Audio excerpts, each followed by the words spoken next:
For today's episode ay malapit na tayo sa Mindanao. Isang tawid na lang ng dagat. Ito ang pinakamalapit na barkong palis. So, take na natin ito para makatawid na tayo ng Surigao. On the way papuntang Davao City ay food trip muna tayo. Unicorn fish. Nakarinig ba kayo ng unicorn fish? Ako ngayon lang. Ako din. At isang side trip papunta sa Tinuyan Falls. Kaya pala tinawag na Tinuyan Falls ito. Ang ibig sabihin ng Tinuyan, binabalik-balikan o dinadayo. Yan ang mga dapat yung abangan sa episode na to. Iyan sa watod. Yakin! Ang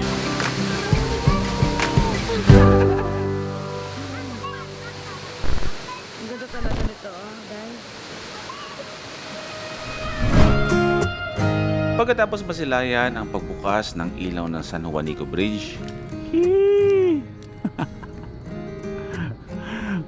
Ang ganda! naghapunan na kami. Sarap. Yes. Sarap. Gumastos na kami ng 120 pesos para sa aming hapunan. Di ba? Mas masarap pag hinihingi.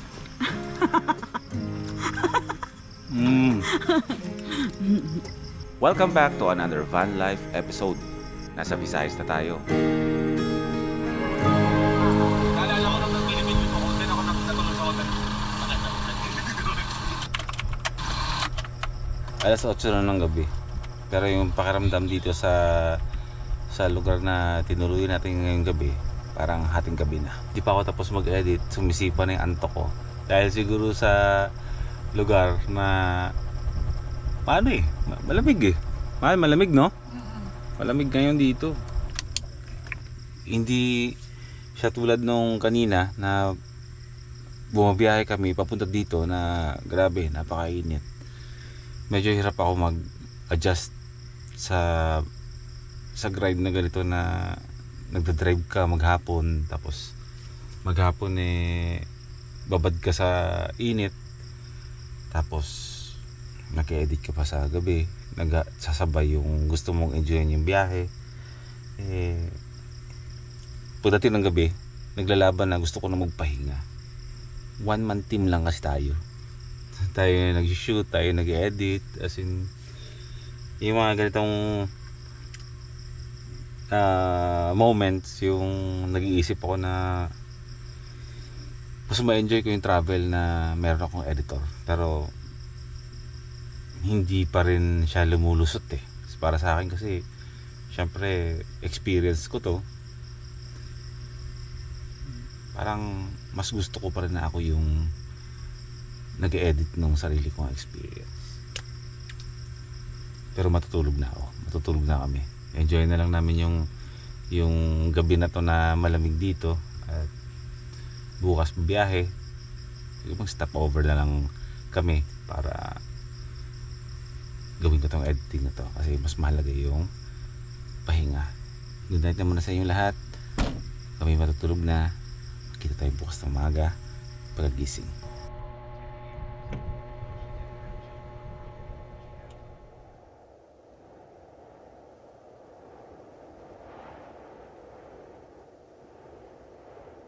Magdamag ng nilingning ang ilaw ng San Juanico Bridge. Madaling araw, merong gumising sa akin. May nakita ako kanina. Puti. Yun lang. Bukas na natin pag-usapan na. Good night. Oh.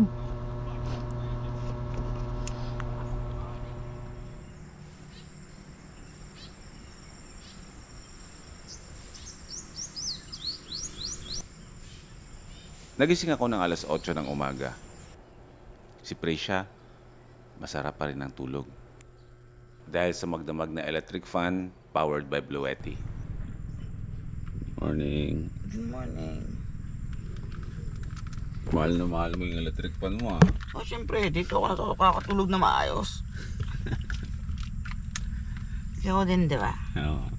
Pagkagising niya, agad na kami nagayos para tumulak na sa biyahe.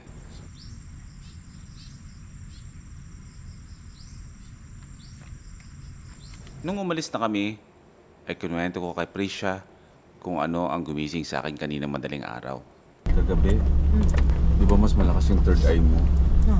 Pero nagtataka ako kung bakit pag may nakikita ako, wala kang nakikita. Pili ko si si Alexa kasi kulay puti. Dumaan. Baka may anak na may-ari. Bilis eh. Yung usual na nakikita kong puting dumadaan. Ganun. Hugis tao pero walang... Alam mong hugis tao lang yun. Tapos nung nag-CR ka, di ba naiwan ako mag-isa? Inuga yung van, habang nagta-transfer ako. Nagulat nga ako eh. Hindi naman ako gumagalaw. Umuga yung van. Pero hindi naman ako natakot. Feeling ko si Alexa yun. Hanggang sa Visayas, masama sa akin. Pero okay lang yan para at least may isa pa tayong bantay. Sa biyahe na to, marami ang mga bagong first timers at baka hindi kayo nakaka-relate kung anong pinagsasabi ko dito. Ang boy first time ninyo, palaging mayroong nakasunod na diwata. Nagsimula to nung kami ay lumipat na ng Nueva Vizcaya.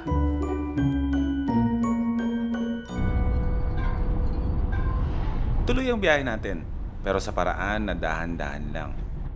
Maliban sa goal na marating natin ang Mindanao, ay naging tour guide din tayo ni Prisha. Pinapasyal-pasyal ko rin muna siya dito sa Leyte. MacArthur Shrine. Tanaw-tanaw lang. Napuntahan na natin yan. Ang bumiyahe ng ganito ay magastos. Kaya naman lahat ng mga promo ng mga gas stations ay pinapatulan namin. At least, mahal. May pring 1,000 pag naka-4 tayong full tank. Paabot. Eh kung makaano pa tayo, 8, eh di 2,000 din yung ano natin. Pauwi, ganun din, di ba? Pagkatapos mag full tank, ay ito na. Sasabak na naman tayo sa napakahabang biyahe. Oo na naman. Salamat. Alam mo na. Sige na, ibuhos mo na. Ilang araw na kami bumabiyahe pero talagang napakainit ng panahon. Talagang pinapanalangin namin na sana umulan naman. Pagtikip lang yun, oh.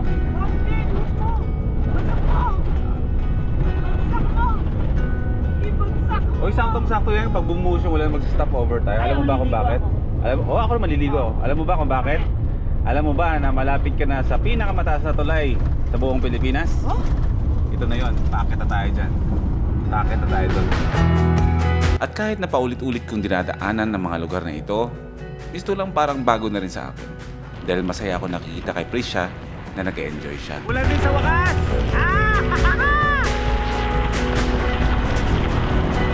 Ito ang pinakamasarap na feeling bumiyahe, umuulan. Sa wakas na mas-kamasan ang aming pakiramdam.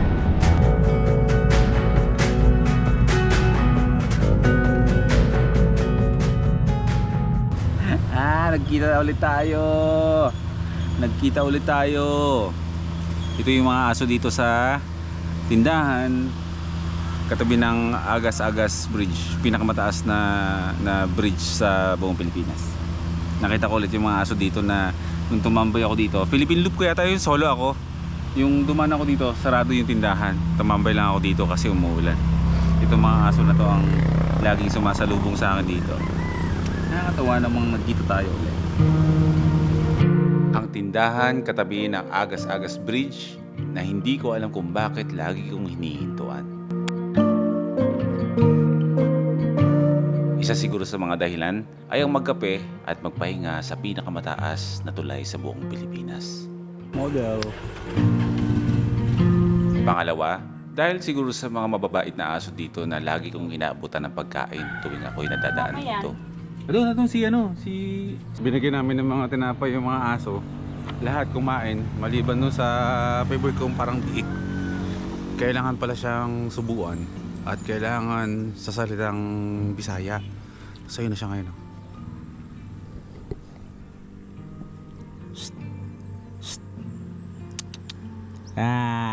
Huli ka, kakain ka rin pala. Si Prisha ang dog lover sa aming dalawa. Ako, sakto lang. Pero every time na nakakakita kami ng aso sa daan, automatic yan, binibigyan namin ng pagkain. Kaya na, mayayain eh. Kaon. Kaon. Kaon. Kaon. Oh, di ba? Sabi sa'yo. Ano? Ayaw nga. Kailangan kaon nga eh. Ayaw yung Tagalog. Hindi kanya maintindihan. Mga bibihirang pagkakataon lang yung mga ganito na nasa Agas-Agas Bridge tayo, eh naglalakad-lakad tayo dito na nagkakape.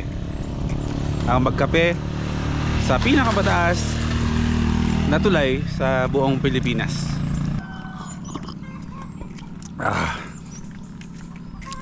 Naalala ko dati nung kasama ko ang Hampas Loopers, madilim pa tong area na to, as in pitch black. Baka may dumi ako. Natatakot kaming huminto sa lugar na to kasi nga madilim.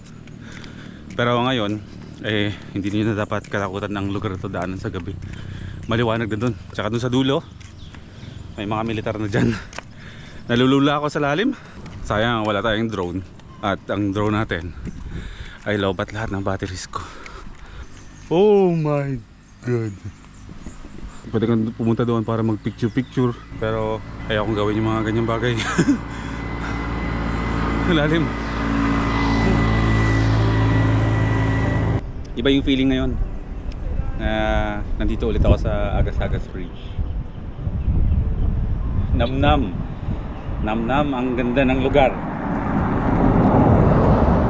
At habang ninanamnam ko ang kagandahan ng Agas-Agas Bridge, Isang napakasarap na pagkakataon na makita natin ang mga nag-ongoing na mga nagpi-Philippine Loop. Mga kapwa Philippine Loopers din natin sila. Opo. Yan. Saan kayo galing mga sir? Pasig po. Paranaque. Paranaque tsaka Pasig po. Bismin po ang unang Pangalawa na namin to. tapos ng Luzon, tapos pa po.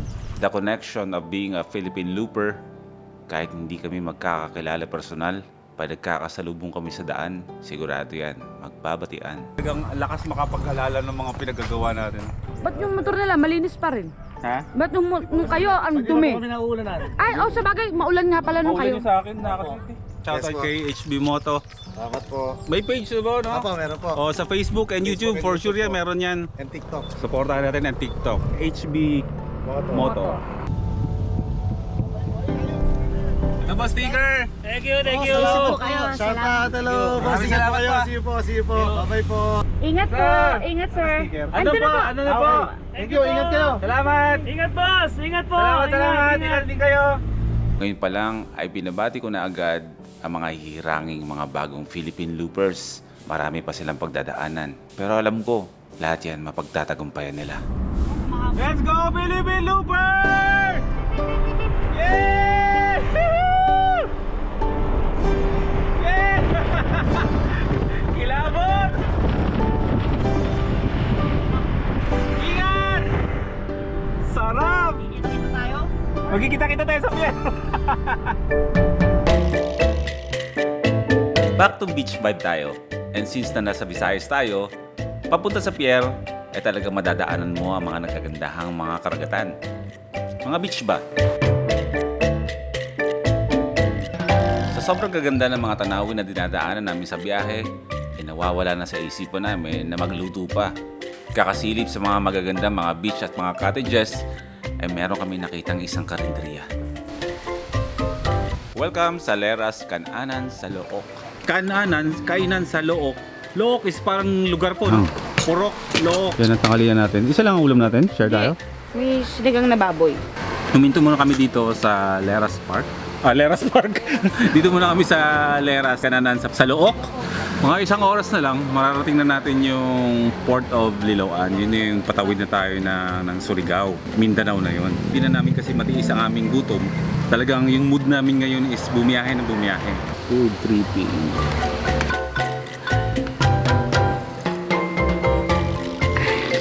Masarap naman yung sabaw. Bokers. Uy! Pero mukhang mas masarap tong first time nating titikman Ito ang tinatawag na at tinatawag na halang-halang. yan, anghang-anghang. Mas mabilis bigkasin yung halang-halang kaysa sa anghang-anghang. Nakapagpahinga naman kami ng maayos sa gabi. Nakakatulog kami ng 8:30 ng gabi, sobrang aga, at nagigising kami ng maliwanag na. So pagdating sa usaping nakakapagpahinga kami sa loob ng camper van, sapat na sapat talaga yung aming pahinga. At itong ginagawa namin na ito na pagbabiyahe-biyahe o takbong banayad lang tayo, sinasamahan na rin namin ng pagsa-sightseeing, pagtingin-tingin ng mga magagandang tanawin at kumain ng kung ano-ano mga ulam na hindi namin madalas nakakain sa Luzon. Overall, ina-enjoy namin itong pag-van life natin, van life, road tripping, food tripping, at kung ano-ano pa. Lahat ina-enjoy namin. Ito ay sinigang. Oh. Alam ka? Bye-bye po. Tuloy na po kami. Ate. Meron na naman tayong na-discover na pwede nating tuluyan. Basta ikaw ay customer ng ng kanilang kainan, pwede ka nang maligo ng libre sa Pero may bayad yung cottage pag gusto mo gamitin. pero pag hamok-hamok libre lang. Hamok-hamok lang. Basta kumain lang. Oo. Nice. Mga mga ilang kilometers going to... Mga ilang kilometers na lang bago nyo marating ang Port of Liloan, makikita nyo na yung kainan. Wow. Mga 2 kilometro bago marating ang Port of Liloan, ay bubusugin kayo ng napakagandang view, coastal road at taglilinyahang mga puno ng mga buko. Napakagandang tanawin sa araw. Pero paalala, huwag kayo babiyahin ng 10 oras ng gabi dito ha. Paalalang kaibigan lang. Yes. Ayos. Bilis lang. Oo. Ang natin, ang tawid natin is nasa 3,000, almost 3,000. Pag may sasakyan, libre ang driver. Pag may kasama, add 370. Kung kayo pupunta pa Mindanao, baka magtaka kayo ha na mas mura ang Matnog going to Allen kasi yun parang nasa 1.6 lang. 1.8 ito 3,000. Ganyan talaga kasi depende kasi yan sa layo ng lalakbay ng barko. So alam na natin na medyo mas mahaba-haba ang biyahe natin patawid ng Surigao ngayon. Dito kami naghiwa-hiwalay dati ng HL nang natin kami ni Ni JM. Doon siya nagbababay. First time. May iyak. Diyan ako dati natulog. Diyan sa may halal food na yan. Oh. Diyan sa sasakyan na yan. Diyan ako nag-overnight dati. Dalawa, passenger. 90 sir. 90. May mga proseso kung paano isakay ang mga sasakyan sa barko. Meron akong playlist ng Philippine Loop ko noon. In-explain ko lahat kung paano tumawid, kung paano kumuha ng ticket para sa mga sasakyan at para sa mga pasahero. Pwede niyong panoorin. Bye-bye, mag-ingat ka ah. Hindi na kasi po pwedeng pumasok ang sasakyan na yung kasama kasabay rin dito. Nagbago na. Dati po pwede. Kasama kayo ng passenger mo papasok ng barko. Ngayon, yung passenger kailangan nang pumasok talaga dun sa passenger area, waiting area ng mga passengers. Ito ang pinakamalapit na barkong Palis. So, take na natin to para makatawid na tayo ng Surigao. Pagkatapos may akyat ang ating camper van sa barko, saka naman pinaakyat ang mga pasahero. Si Prisha, mukhang nag-enjoy naman. Dito! Waiting! Meron tayong 3 oras hanggang sa 4 na oras tawirin ang Surigao at Mindanao na yon. Boring ka? Boring.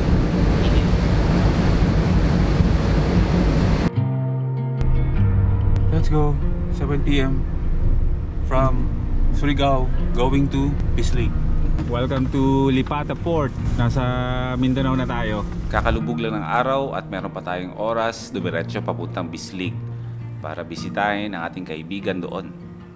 In-invite niya kami para mag-dinner. Yeah! Nandito ulit tayo sa Vista Del Mar. Kasama ko ang aking kapatid, ang aking kaibigan dito sa Bislig.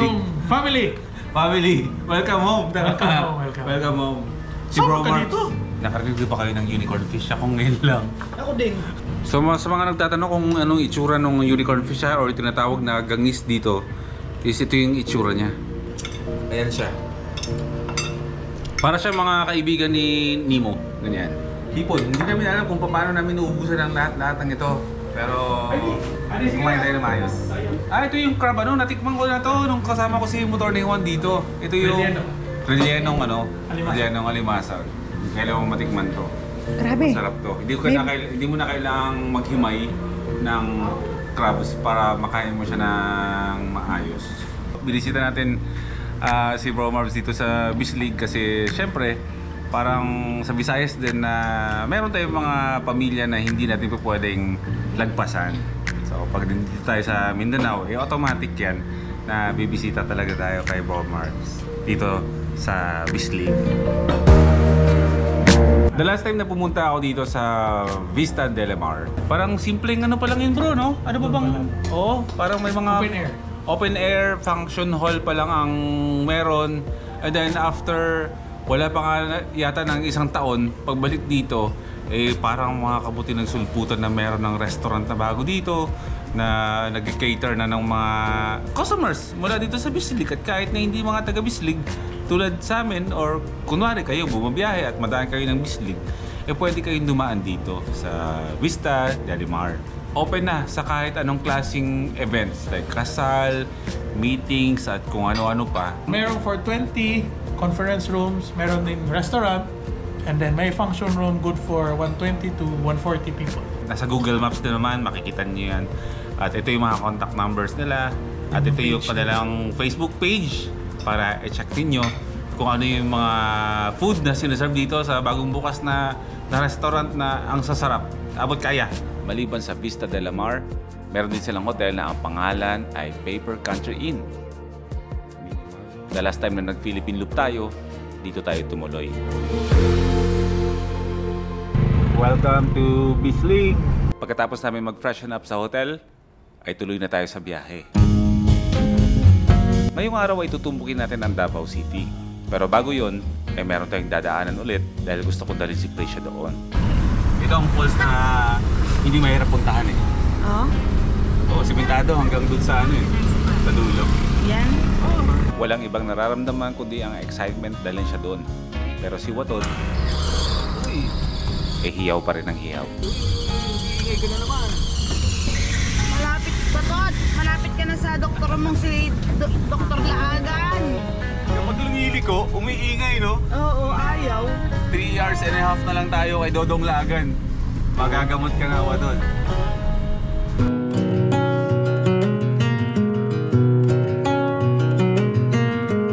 Ang bibisitahin natin ngayon ay ang tinatawag na Tinoyan Falls. Sinasabi kong Palkata tree, paper tree. Gusto ko magkaroon tayo sa Alitap-Tap Base Camp sa paligid natin. Ang taas pala. Taas yun. Isipin mo, pag napapaligiran yung lugar natin ng ganyan doon. Ganito. Hindi ko lang kasi alam kung ano yung Sa mga... matagal pa bago tumaas yung man. Oo. Tsaka may papeles yun kapag kapag inuwi mo yung punla. Kasi ilaland travel mo yun eh. Mag-check yun talaga. Mula sa highway ng Bislig, siguro mga 7 to 18 kilometers bago natin marating ang Tinoyan Falls. Pero wala namang problema sa kalsada. Lahat yan sementado. Ay, napakadaming Palkata. Napakasarap talaga tignan.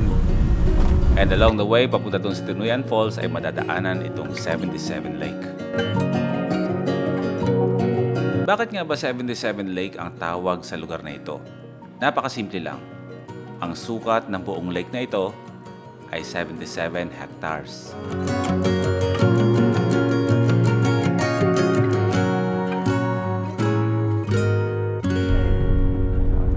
Pinasok muna namin saglit ang mga kabahayan sa gilid ng lake dahil meron kami nakikitang kakaiba sa mga bahay dito na pwede namin i-apply sa Alitap-Tap Base Camp.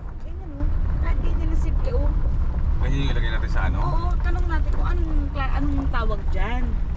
Tanungin mo. Ayun nga, ang ganda no. Oo, di ba? Tanong natin kung anong tawag dyan. Parang yero siya na may kulay. Oo. Sakto merong dumaan na isang residente ng lugar. Pagkakataon na namin para itanong. Oo. Yero na may design. Oo. Ano daw? Pangbubong. Pero ginawang pangdingding. Pero maganda, Oo, di ba? no? Oo. Ganyan na lang. Ba't walang ganyan sa atin doon, no? Meron, hindi lang natin alam kung anong tawag. Anong tawag niya dito, tatay? Wooden yero. Oo. Ayan ang tawag dito sa amin. Taga saan ka ba? Maganda siya, mahal. Diba? Oo, di ba? Sa ano natin. Ayan. Kasi magpintura tayo, yan na lang. Tay, ano pong tawag sa lake po na to? Lake 77 man eh. Lake 77. Bakit 77 tawag to? 77 hectares. Oh! Kala ko 77 na isda lang ang meron. Tay, maraming salamat po ah. Maraming salamat. Okay, tuloy tayo. Akala ko kasi kanina doon sa may mga umuusok-usok, may lempo. Ah. Ito naman tayo kasi pag si usok, si lempo tayo. Tara, kain tayo. Welcome to Tinuyan Falls. Hindi na ako boy first time sa lugar nito kasi napuntahan ko na to dati. Pero hindi ako nag-vlog nun. Dito ah? Sige. Doon daw pala magpa-park dito. Hindi yan gawin ito. Remembrance lang. Oy. Hindi. May dito. May isang button do. Alam mo, kulay blue. Tapos meron pang isa doon. Oo. Ha? Smiley edition pala yun.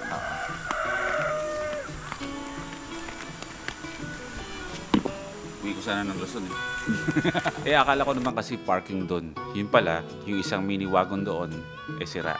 Iniwan pa yun kahapon pa. So lipat tayo ng pwesto kung saan yung tamang parking space. Nasira daw yung kulay blue na miniwagon. Hindi mo kasi kinapaalagaan kay Dodong Lagan. Pinili yan. Tumutulog naman si Baton. Hindi ko kasi pinapayos kay Dodong Lagan eh. Lapit na yan. Nandig niyo yun? Iniiyak na si Watod. Iyak eh. Si Watod iyakin. Iyakin eh. Si Watod lang ang bukod tanging papansing sa sasakyan dito. Kahit surplus yan. Bumpanis yung mga sasakyan nyo. Malakas sa karisma ng... joke lang. Oo. Na? Ang ganda. Titingin lang po muna. Pupunta lang po sa falls. Tignan natin mamaya. Kung iuwi natin ng Luzon, sana hindi natin masira sa biyahe. Tignan natin. Marami pa naman tayong pupunta. Magkakabay lang muna kami dito. Itlog, kumain ka. Ayokong kumain. Kumain ka hanggat ilan gusto mo. Hindi ako kakain. Bakit? May dala akong sariling itlog. Kikanta mo na magkano? Magkano 15. Akin. Ako naman, ibenta ko to ng 2 pesos lang. Alo, tulugi ka pa? Bakit? Para may iba. Para hindi tulad nila. Kasi sila, Yung palugi ka? sila kasi nagninegosyo na gusto kumita. Ah. Ako para may iba. Magninegosyo ako para malugi. Wala kang katulad. Yung halaga nung binibenta mo, mas mahal pa yung puhunan. So, malulubog ka sa utang. At least iba ka sa lahat. Bago mo makita ang Tinuyan Falls, kailangan mo muna magbayad ng entrance. Magkano entrance? 55. 55. Tapos, parking fee, 22 pesos. Oh, welcome to Tinuyan Falls.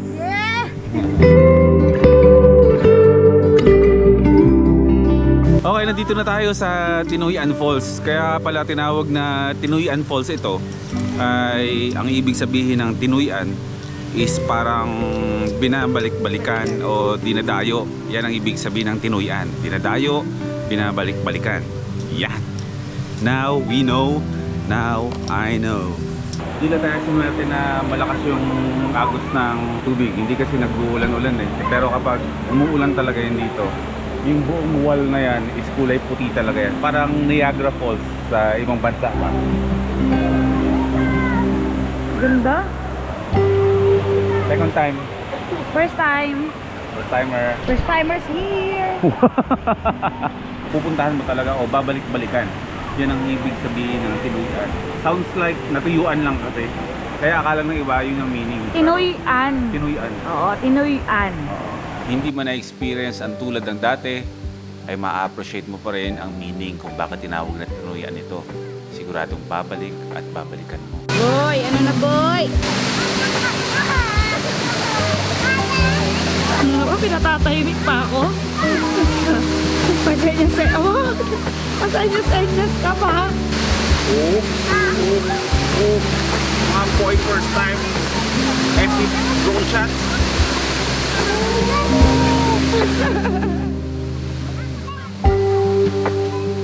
And since na nandito na tayo sa Mindanao, ay dito na magsisimula ang ating van life at adventures.